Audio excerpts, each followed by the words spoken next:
আজকে আমরা শিখব কম্পিউটার বা মোবাইল মেমোরির হিসাব। কম্পিউটার বা মোবাইল মেমোরির হিসাবের সবচেয়ে ছোট একক হলো বিট। এটি হচ্ছে 0 অথবা 1 হতে পারে। এরকম 0 অথবা 1 8টি মিলে হবে 1 বাইট, অর্থাৎ 8 বিট সমান হলো 1 বাইট। আবার 1024 বাইট মিলে হবে 1 কিলোবাইট।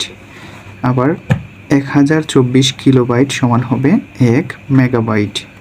1024 মেগাবাইট সমান হবে 1 গিগাবাইট।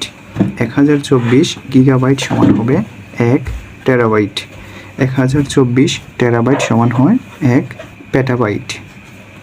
1024 পেটাবাইট মিলে হয় 1 এক্সাবাইট। 1024 এক্সাবাইট সমান হয় 1 জেটাবাইট। 1024 জেটাবাইট সমান হয় 1 ইয়োটাবাইট। 1024 ইয়োটাবাইট সমান হয় 1 ব্রন্টোবাইট। 1024 ব্রন্টোবাইট মিলে হয় 1 জিওবাইট।